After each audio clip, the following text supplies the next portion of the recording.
Hey folks, it's me, Frederik, from the FWX podcast. I want to share with you a movie I saw last night that I'm gonna talk about right now, and that is this one, Mickey17. And in this picture, you can see all the guests, all the important people, mainly this one, Mr. Robert Pattinson as Mickey17. And I want to tell you about the story in the movie. And because of that, I'm gonna have to look at my screen. The Everything's gonna get a little brighter, and I want to start off with a little disclaimer first. I will definitely flub some words. I will take some odd pauses. I will also swear. That's bound to happen at any moment. So, okay, here we start. And so the screen will get brighter. I will get brighter, and let's start with this. Okay, so Mickey17 is a sci-fi movie that was directed by Bon Young Ho. I hope I said his name correctly. And it is, by the way, an adaptation of a novel by Edward Ashton, and the book is called Mickey 7. And so Bon Young Ho has made the adaptation. And like I said, it stars Mr. Robert Pattinson and a few other key figures. And it is set in space, and there's a big, grand story that is set off by this guy, Mark Ruffalo's character. His name is Kenneth Marshall, and he is a 2 times failed congressman who has kind of similar to life, real life. He has a lot of similarities to a real life figure that we all know about, and it gets very evident in the movie itself, where these kind of where he's very weird, very let's say tyrannical behavior comes from. And he give me a second.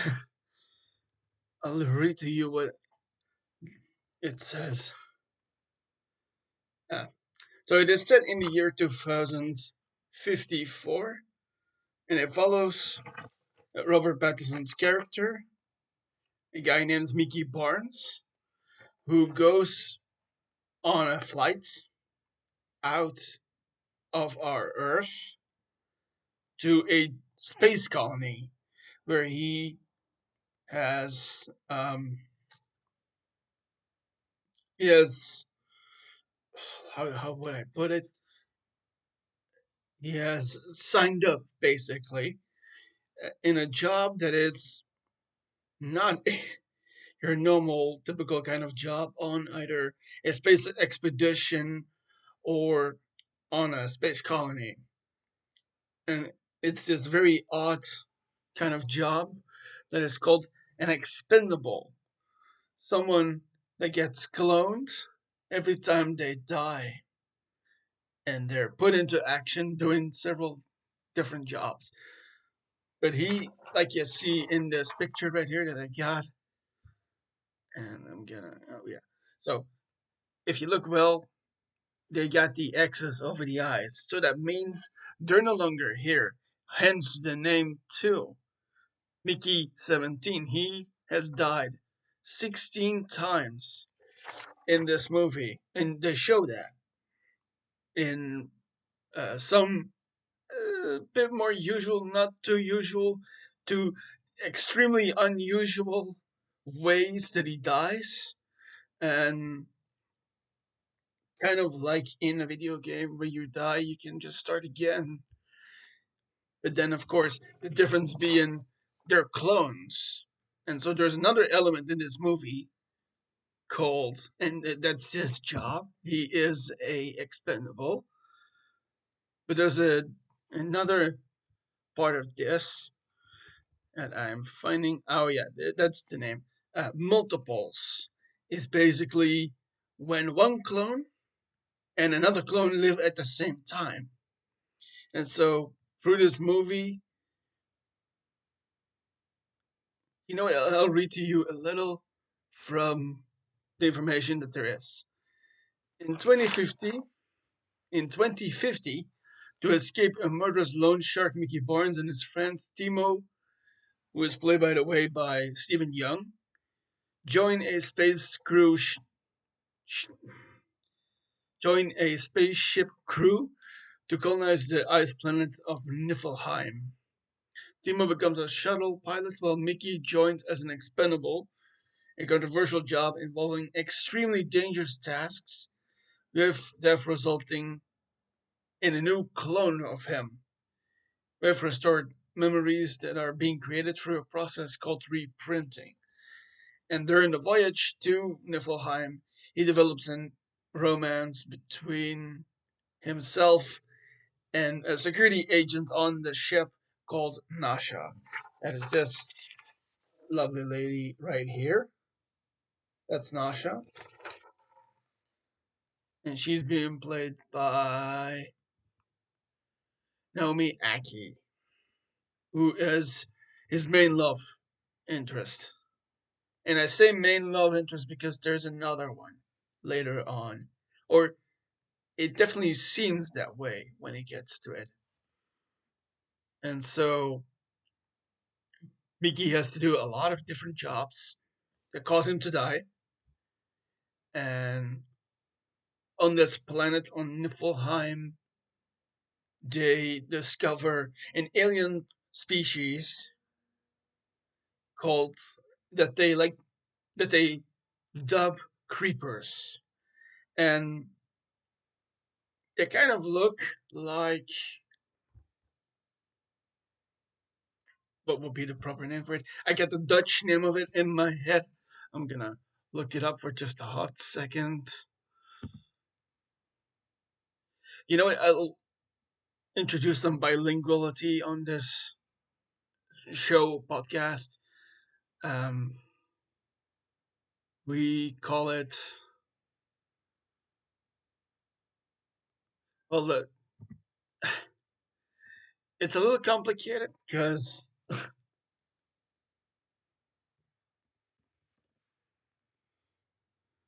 give me a second, folks. Creepers from Mickey17. When you look at them, it's it definitely looks like an alien species because it's got this very weird structure, and it's we're introduced to it as an alien species, but on this planet, the humans are the aliens to the creepers, despite not really having that name. And so it's based on a couple different things, creepers.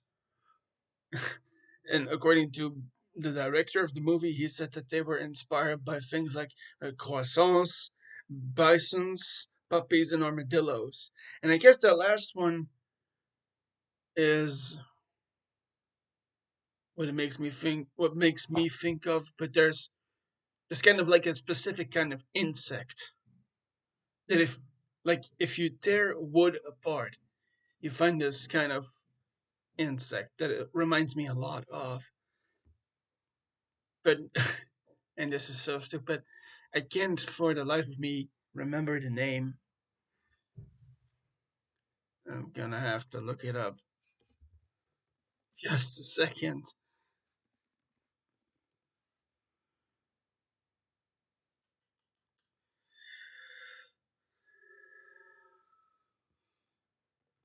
Give me a second, folks.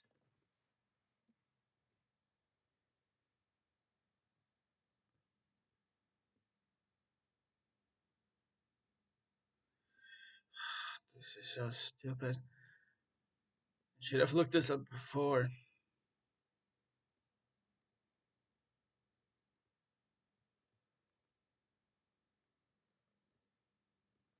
I am so sorry. I should have looked this up before.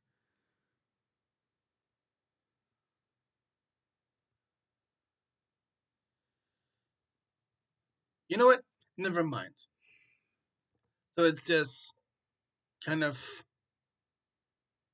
alien that looks like a lot of different things. It made me think of one specific kind of insect that looked like a lot. So it does look like that. And what more can I tell you about this story? So it's a sci-fi story. It's got some. It's got some political stuff in it because of Mark Ruffalo's character, Kenneth Marshall. Um,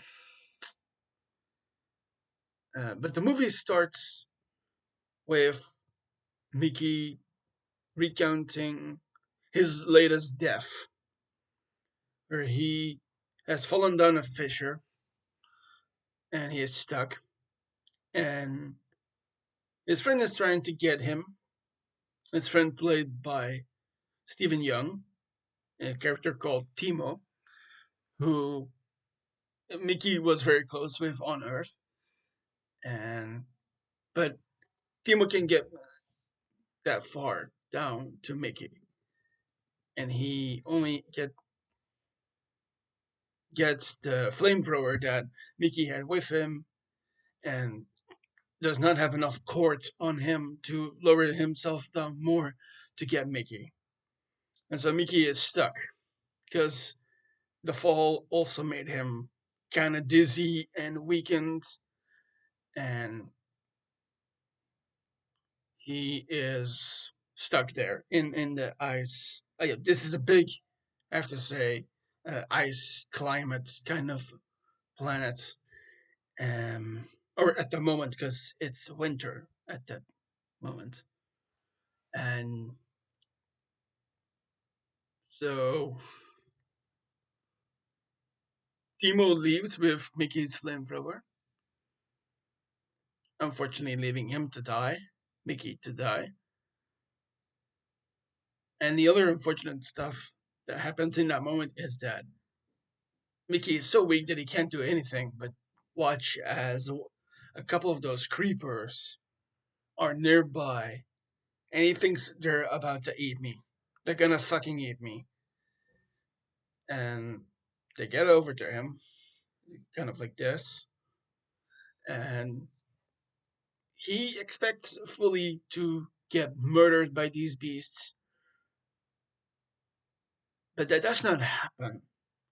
Except they bring him back to the surface in the cold back again, and he at that point wanders back to the base that they have there.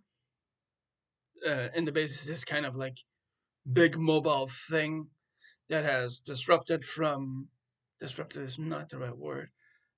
They got ejected from the big space parts that they got. The spaceship basically has a bigger. So, gonna say this again, so it's right for you guys.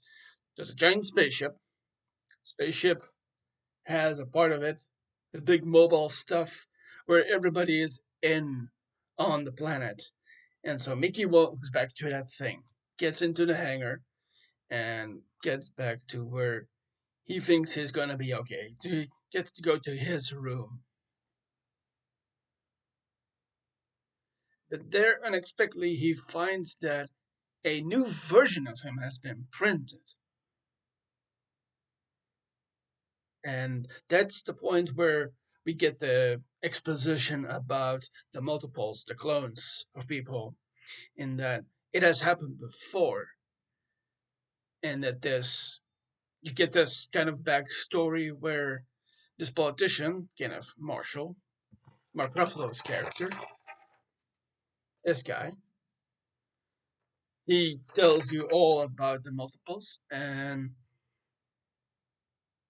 in fact, there was a a person thought to be killing people, but that turned out to be multiples.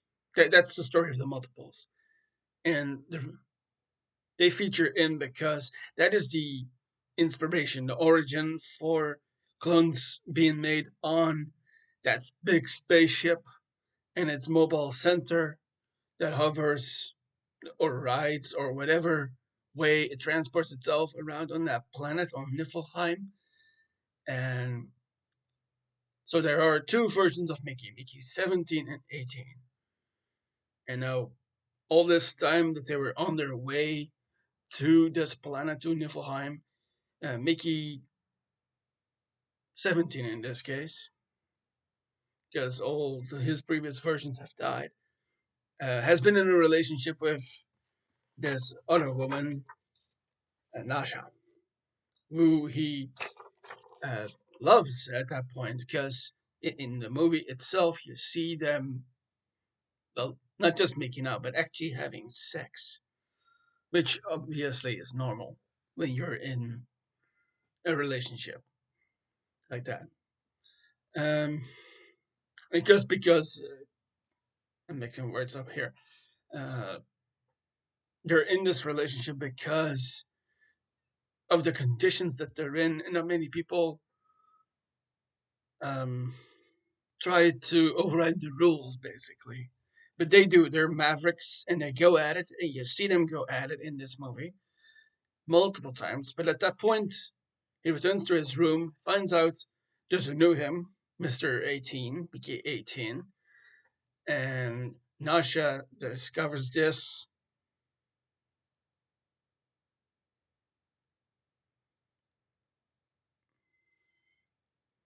I gotta see that I'm not messing this up. Um, so a little bit of extra backstory is given to you about Timo, who has a not so okay relationship with this supposed loan shark that I mentioned before. And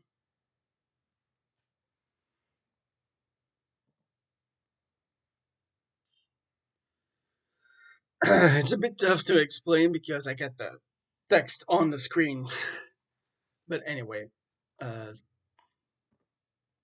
so Timo has a bit of a substance thing. As said, he took Mickey's flamethrower before. He tries to sell the flamethrower for drugs. And Mickey 17 and 18 are trying not to be found out by anyone. And that results into a conflict between the three of them, as both the Mickeys are trying not to get found. And Timo is just constantly trying to get the latest hit. And by hit, I mean that one. And, and not too far from that. Not too. Sometimes the words, folks. Anyway, um, Mickey is chosen in kind of like a lottery kind of situation to go have dinner with Marshall and his wife. That's this one here. Their name is Ilfa, played by Toni Collette. And there he also meets Kai, who is a, let's just go with beautiful woman. She's not in this picture, that's why I can't show her. And she um, sort of seduces him in a way. But at that dinner, um, Mickey has asked for a special kind of steak, a tenderloin. And what he doesn't know is that actually he's not just being fed that specific kind of steak or meat, but there's actually a bunch of stuff wrong with it because the science department in the spaceship, in the big mobile stuff that they got on the planet, they are subjecting him as an expendable to stuff that nobody else could survive. And that's, by the way, when they first get on this planet, on Niflheim, he has to endure a bunch of deaths because they haven't found a vaccine for the atmosphere that the planet is in. And so he has to go through all of that at the very beginning. There's a montage that you see about all of this, and where was I? Oh, yeah, the dinner. So he has eaten that piece of meat, the big old steak full of experimental stuff that the science department has used, and he has this very weird episode of uh, throwing up and dizziness and a lot of pain, abdominal pain. And guy who's there uh, gets him out. They gets him out, but before all of that happens, the science department folks they come in, they sedate him in some way with like a big old needle thing, but in a sci-fi kind of way. So kind of kind of like a Men in Black kind of tool that they use there. And so after that, he goes away. That's Mickey17, by the way. That's all him that experiences that. And so he goes back to his room thinking, I'm glad I survived that. And there's the moments when everything is found out between Anasha and Kai and Timo. And I'm reading this on the screen further. Okay. And so Kai has a weird role. Give me a second. A security agent. Yeah, that's what she does. So both Kai and Nasha are security agents, which, by the way, is an interesting development from most stories where a security kind of job or protection or a night or whatever, though mostly men, but in this case, both women, which is a cool thing to have in a sci-fi kind of thing, and kind of fits when you go into a sci-fi kind of uh, project. Anyway, so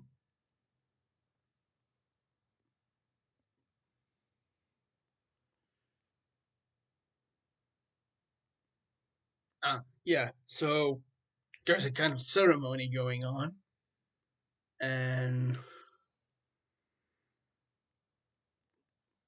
I'll rephrase for a moment. So they're in that whole find out phase of learning that there is a Mickey17 and Mickey18. And initially, Nasha in the bedroom thinks, I can do some interesting things here in the reproduction part here. So Kai uh, catches all of that, having helped Mickey17 out at the dinner. And she tries to go and report that. And then everything gets stopped in its will.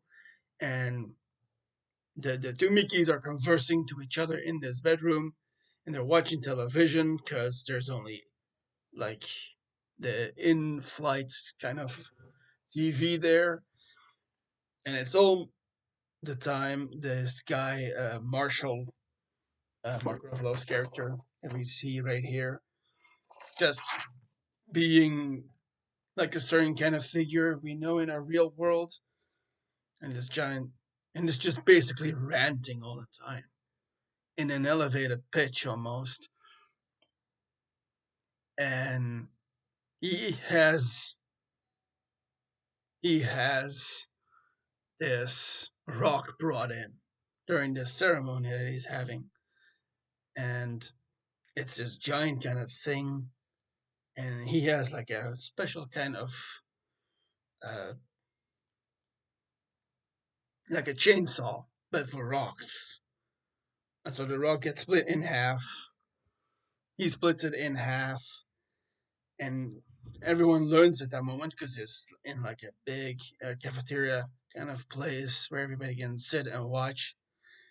And this thing opens up, and there's two creepers in there. One that gets out and tries to attack Marshall, and he completely freaks out. Everybody gets to see who he really is, and everybody tries to get it.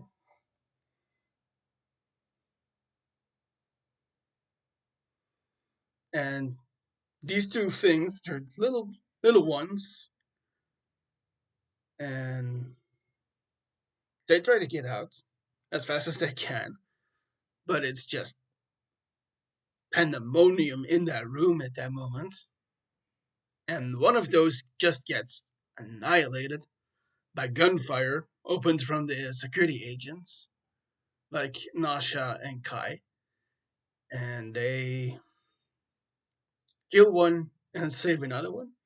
And these two little critters have names. There's Luko and Zoko. And Luko gets killed by the gunfire.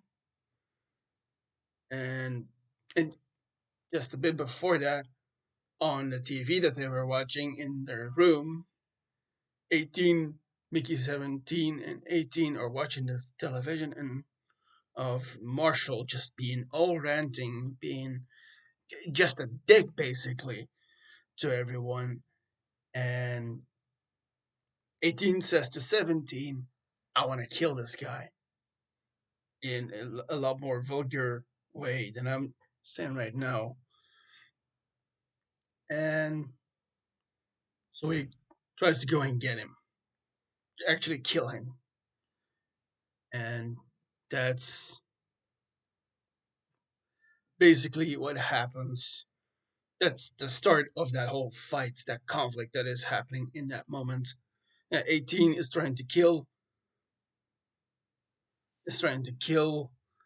Marshall, and he misses, but it hits the rock, and that's when those two critters come out and cause all the pandemonium. So one of them gets killed, the other doesn't, and the other gets taken away to be researched and analyzed by the science department in this big ass spaceship. And mm, so it's pandemonium because not only are those two critters around and one gets killed and the other doesn't, but the two Mickeys are there. One to potentially kill this Marshall guy, and the other trying to stop him. And so everybody learns of these two multiples, the Mickey multiples. And also, Nasha, while trying to take out these two critters, also gets arrested because she recognizes that, I remember now, there's this little moment where 17 very clearly looks like he's communicating with the one that doesn't get killed, the little creeper, and she sees that and tries to speak his case basically, and sort of realizes that this is a sentient sapient species, and maybe I just said the same thing twice, but whatever. And they get arrested and also imprisoned, the three of them, 17, 18, and Nasha. And meanwhile, this little thing, this critter that survives, Zoko is his name, his or her name. I don't know what exactly. Anyway,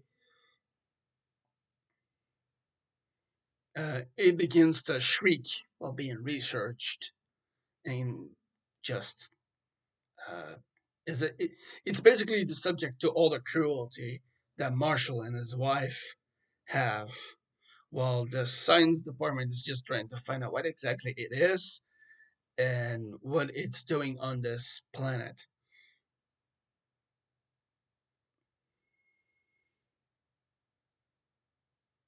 And in the meantime, uh, Mickey 17's and Timo's backstory is starting to play out. So Timo finds the three of them in these cages that they're stuck in, and they try then to get out.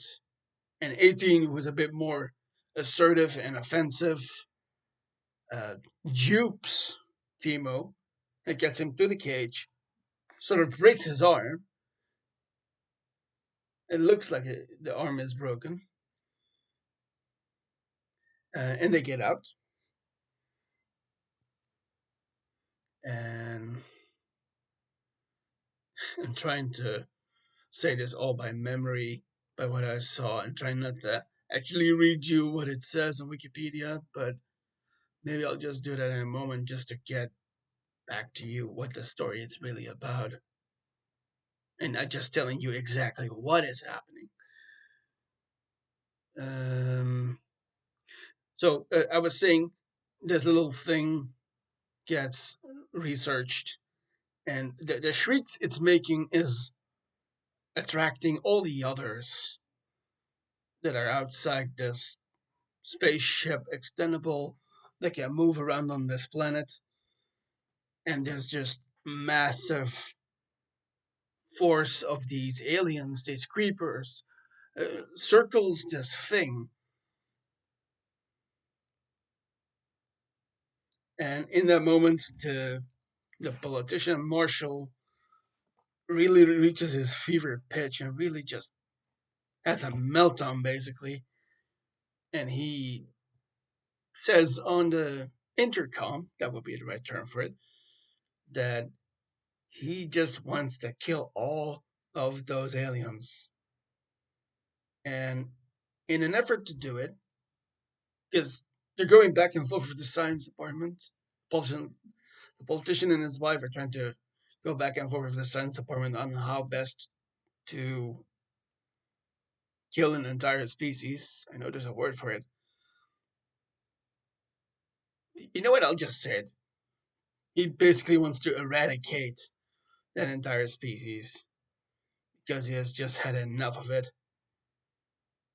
And so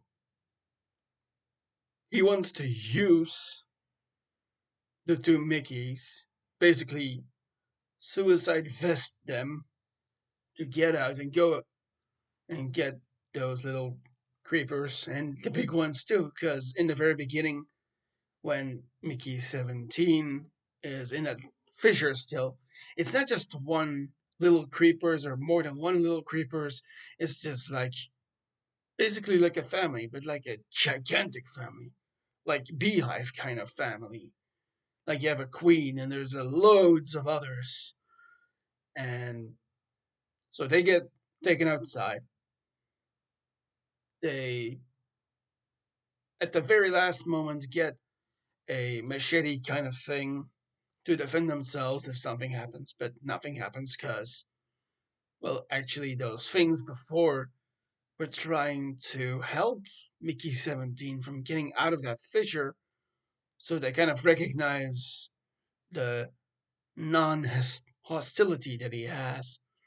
And 18, despite being a bit more assertive and offensive, also does not get killed in that moment.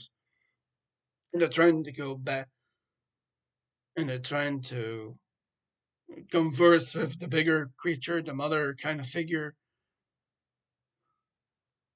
who is also voiced in this movie, by the way, by an actor.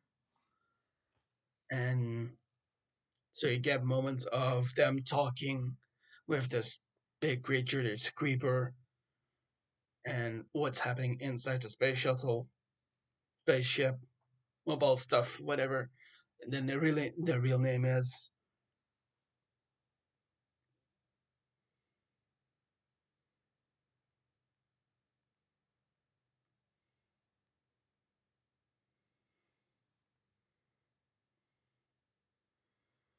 And then Marshall just is so delusional at this point that he thinks, you know what, I'll go kill him. And he comes up with a plan where he gets a couple of security teams and goes outside, and that actually happens. Well, and by the way, the reason why the two guys, Mickey 17 and 18, get like a machete kind of thing is because this politician's wife, Ilfa, played by Toni Collette, has this really weird thing about other species, other things having a kind of sauce. Like everything is better with sauce. And she, like her husband, is just crazy.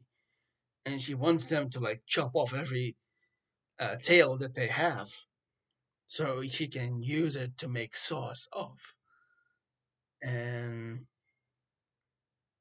uh, the two of them outside come up with an idea because they have like, so I said they get two things to go and confront this mama creeper, and those are the machetes that they get, but also like a device for that interprets what the creatures are saying to them, so they can so that they hear what they are saying in their whatever native language that then gets translated into this device. And one of the interesting side characters gives this to them, and so they get to hear what the mama figure is saying. And they basically come to the deal that you killed one of us, we will kill one of you, and if that happens, we will make peace. And so that does happen. They And here's where an interesting earlier part comes in. So Mickey 17 is in a very deep relationship with Nasha, and they have come up with like code words for specific positions for sex. And what happens is that 17 um, has a like a hand gesture kind of thing to gesture to Nasha what they want to do. And so that gets translated to outside, sort of like uh, what's the name? Like sign language, basically. But then for well, having sex, basically. And so that gets back into the ship. Nasha sees this. She's trying to not kill the little baby creeper because, and she gets stuck too. She has to like bite on a cord so that this little thing does not fall into a deep vat of a deep, not vat, more like a basin filled with, uh, I wouldn't say fire or lava, but it definitely looks like that. That is just used over and over to basically like green energy stuff, kind of burn bodies, basically. Yeah. So she's trying not to accidentally kill this thing. She gets the cord pushed into her mouth by Marshall. But then during that whole moment, the science department gets their shit together, and they work together with the security team to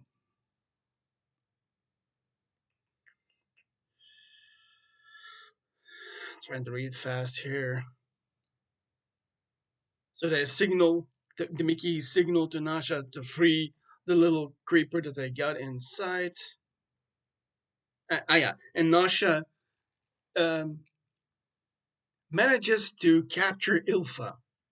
holding her hostage to ensure that the little creeper gets outside, and being the person with the little kid makes her the best person to do this.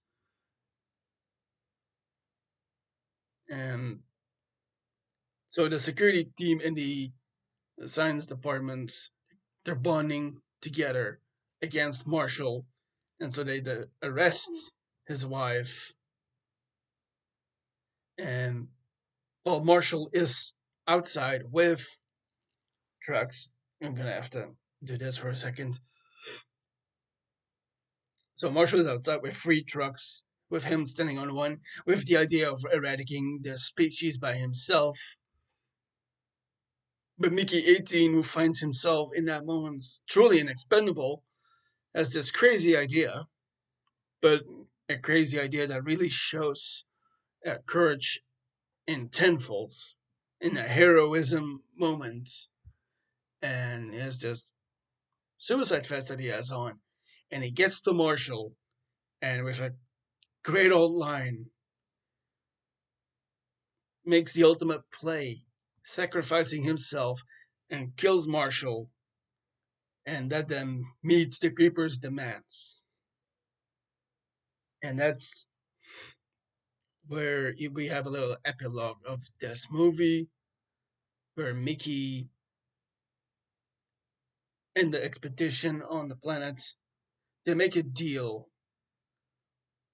to have the peace. And at that point, also, there's a time change. It's way more lush and hubris. Yeah, that's the wrong word. What I really mean, like a spring type of feeling, atmosphere, and environment outside. So it's way more tolerable for people to come out of the spaceship that everybody's been in for so long. And you have like a ceremony. And Mickey is in that moment. Uh, he's watching Nasha. There's a bunch of background stuff that's happening at the same time where Nasha is giving a speech and he's telling in a montage kind of way how she became basically the new leader of the ship and the community that is on the planet. And at the same time, we also have the same thing happen with Timo and with this, uh, what's his name? The Loan Shark Associate. And they're trying to do this.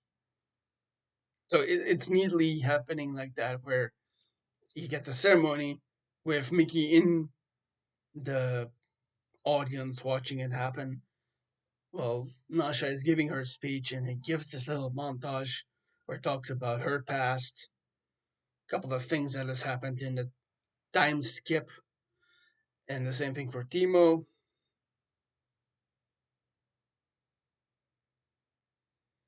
And now because Mickey is no longer an expendable, he gets his normal name again. And in that same moment at the ceremony, it all beautifully ends with the destruction of the cloning device. And during this ceremony, while he's doing this montage, he also has this moment where he falls asleep for a moment and has this really gross dream where Ilfa is still alive, or at least he thinks so, because she's using this cloning machine that was trying to make more of him because he's an expendable, but it's a dream, so she's trying to make a more sauce for herself. But at the same time, she's using this giant ass device, the cloning device, to make a new version of her husband. And luckily, it's a fake dream, but it's a good takeaway from the moments in the movie. And she does, yeah, so that's a good moment where this dream just happens and it's creepy and it's gross and unnatural. And you kind of feel this in a moment and when it shows up. and then you get the end credit. You get the end credits, and the movie comes to its conclusion. So that's all that, and that's a lot. It's a good movie. It's a I wanted to say a long movie, but it's something over 2 hours and something. Give me a second. I know most people look this up beforehand. I gotta do this quick for a second.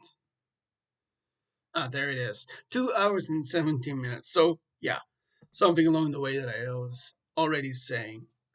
And so that's the end of the movie. That's um, basically the story of Mickey17. And I personally find it very interesting, very good movie. I don't usually watch a lot of sci-fi that is brand new. Um, I have a bit of an echo chamber when it comes to these kinds of things. I like watching action and sci-fi and the thriller kind of genres.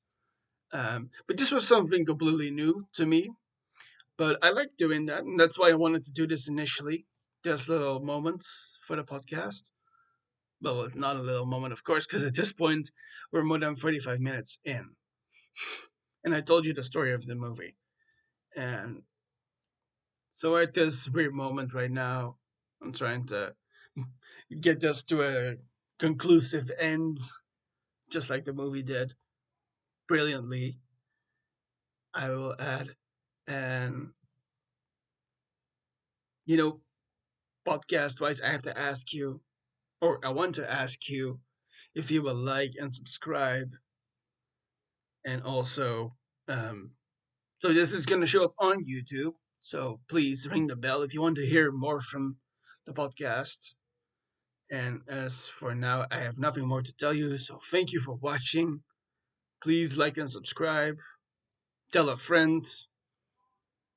I can never get it far enough if I don't ask you to share the story of Mickey17 and other projects that I want to go over with you guys and tell you about it and what I think of it without telling more people about it. So, thank you for watching. I hope to see you in the next episode of the FWX podcast. Until then.